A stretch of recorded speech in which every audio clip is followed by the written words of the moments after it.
Checkmate, voltando com você hoje, nessa noite de segunda-feira, nossa conversa sobre arte e arquitetura aqui com Pedro Holderbaum, arquiteto e artista aí, que está com a exposição Torre de Babel. A gente falava dessa Babel aí que você está construindo. Você falava de utilizar o material, um material pesado dos MDFs. Como é que você pensa em resolver isso? E mais do que isso, né, essa tua construção, essa tua mistura de técnicas e grafite, tinta e recorte, né? Ela visa fazer o quê com a pessoa que passar lá, ou já passou? Que tipo de reflexão você espera? Mais política? Mais um olhar ambiental? Que tipo de coisa você quer que a pessoa reaja? Que reação você espera desse público? Ou deseja, né? Essa tua intervenção. Eu acho que, na verdade, é um conjunto de tudo isso. Porque nós não vamos conseguir resolver nada de verdade em termos de ecologia, e eu não sou eco-chato. Eu não que eu admire quem defenda com todas as forças a ecologia, mas eu acho que nós estamos num momento assim bem difícil do planeta Terra, e com tudo isso, e aí eu estou falando de clima, nós estamos vendo que as incidências, os problemas sempre aconteceram. São recorrentes, né? Os tsunamis, os furacões, terremotos, mas não com a intensidade e a assiduidade e frequência que nós estamos vendo agora. E isso há muito tempo os cientistas já estão avisando. Então, quando você olha para o nosso planeta e você vê que tem um país que está jogando armas químicas em cima do seu próprio povo, por si só já é uma aberração enorme. Já é um absurdo. Né? A guerra é um absurdo. E agora, para a nossa terra, para onde vai esse produto químico? O que acontece? Sabe, as consequências não ficam só ali, que são horríveis no si só, mas no resto... Se espalham pela humanidade. Tem outras consequências. Né? Nós sabemos hoje, por exemplo, que tem áreas do oceano que tem um mar de... ilha de lixo. De lixo. Então são coisas que nós não podemos simplesmente ignorar. E qualquer coisa já se ameaça a guerra. Agora está a Ucrânia lá com aquele problema. Mas você acredita que o artista, com essas intervenções, não só a tua, como de outros artistas pelo mundo afora, vamos falar só de Brasil aqui, conseguem sensibilizar os líderes que comandam as cidades, os estados, os países, que são esses líderes que dizem se nós vamos ser sustentáveis ou se nós queremos ir para esse caminho que nós estamos vendo todos os dias. Né? Cada ano que passa a temperatura é muito maior, as cheias são cada vez maiores, tem mais os acidentes naturais, né? As encostas estão descendo, enfim, tudo tem acontecido e o discurso é feito, mas a prática é outra. Você acredita que a arte consiga fazer isso? Essa mudança de pensamento? Mobilizar as pessoas para pressionar por essa mudança? Eu acho que tudo é uma questão de tempo. Nós temos tempo, Pedro, para tudo ainda. Mas eu só vou citar, por exemplo, o Júlio Verne, que foi um dos...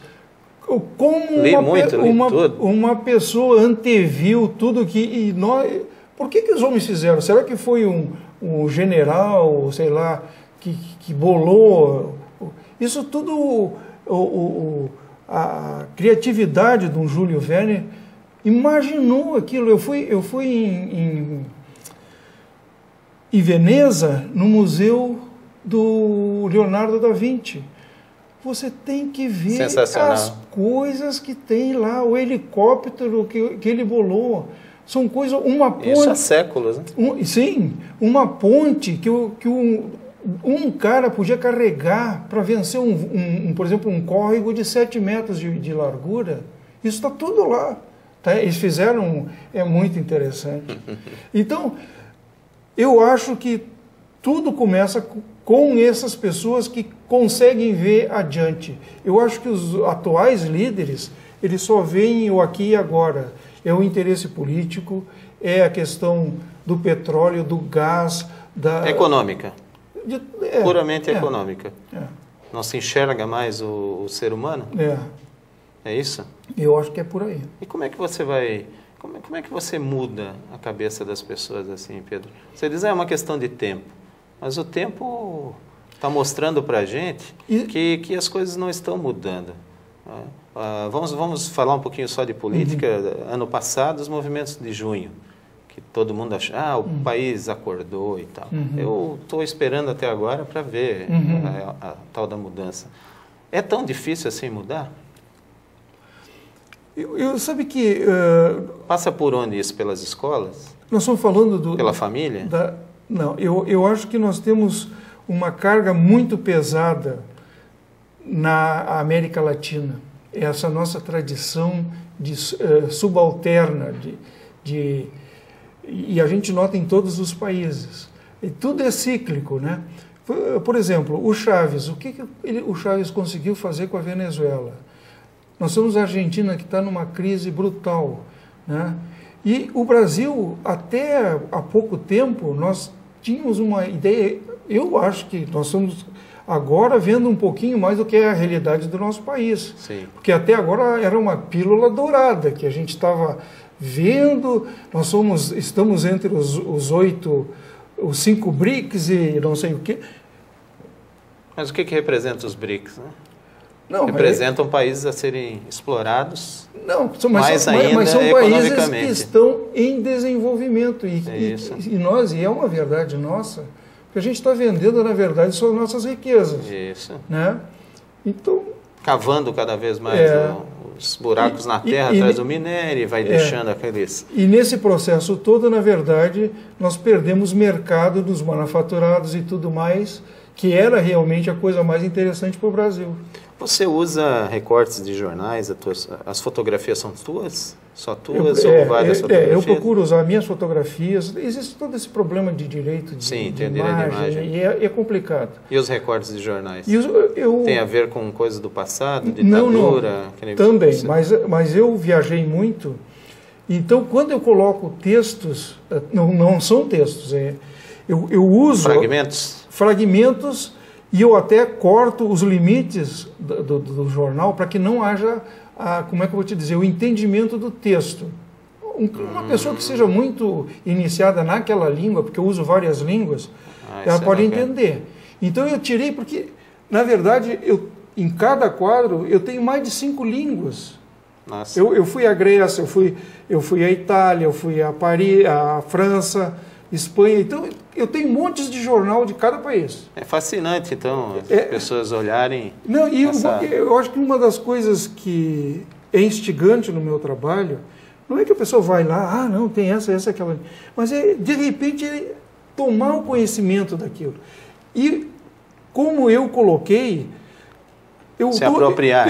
Não, mas eu estou dizendo o seguinte, o que está dito ali não é importante. O importante é que o somatório dessas línguas tem que chegar a uma solução. Entendeu? Nós temos, e aí eu estou falando de humanidade, que ir para esse lado.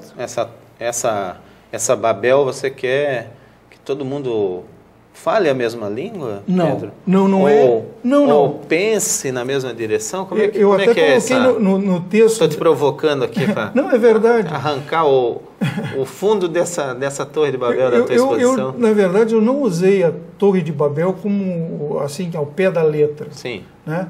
Eu coloquei isso como uma confusão que, no momento que as pessoas acharam que não estava boa a situação, que se desentenderam, cada um foi para o seu lado.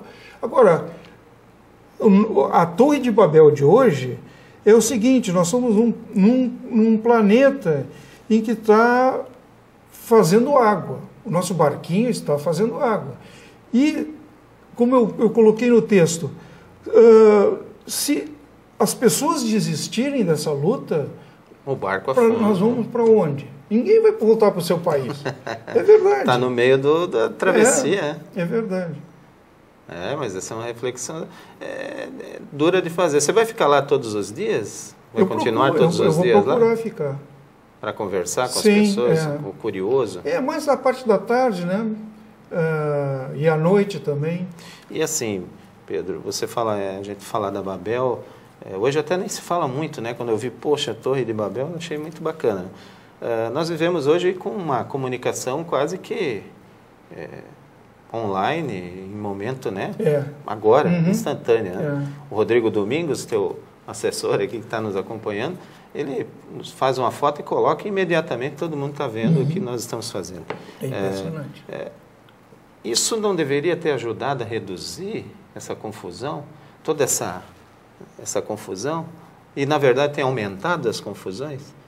As redes sociais, por exemplo, foram criadas para lazer, como foi o caso do Facebook, e hoje está se retornando às origens. As pessoas se abriram demais, hoje estão voltando ao seu lugar, se recolhendo. O que você pensa disso? Olha, nós infelizmente... Ajuda ou atrapalha? Não, eu acho que todo progresso ajuda, mas tem uma conotação importante nisso tudo, que é o mau uso desse progresso. Nós temos vários exemplos. O Nobel, o cara inventou o TNT, a dinamite, e hoje o cara ficou, com o uso que foi feito, ele fez para um fim, e foi mal usada para bombas, para guerras e tudo mais. O Santos Dumont se suicidou quando ele viu que estavam usando os aviões que ele tinha pensado em voar e curtir. Para jogarem bombas nas cidades. Exatamente. Então, não é que o progresso seja ruim. O mau uso, e aí é importante isso, uma das coisas que é o meu próximo trabalho, é a visão que as pessoas estão se recolhendo a esses aparelhinhos que são lançados a cada 6 meses? 6 meses um novo, e todo mundo tem que ter aquilo, e ficam só olhando para aquilo. E quando andam caminhando ou passeando, tudo com som de ouvido, as pessoas não veem mais, não ouvem mais os sons da natureza. Então é uma coisa que eu acho, é o meu próximo trabalho. Pedro, eu desejo sucesso a você nesse trabalho agora, a Torre de Babel. Não perca, ainda vai até 13 de abril, lá no Garten Shopping, durante o horário comercial. Desejo sucesso nessa exposição e nas futuras. Parabéns pelo teu trabalho. Muito obrigado. Agradeço a oportunidade. Ok. Obrigado a você que nos acompanhou até agora no Checkmate. E fique ligado para a próxima ótima entrevista aqui, só na TV Babitonga, Vivendo Joinville. Boa noite.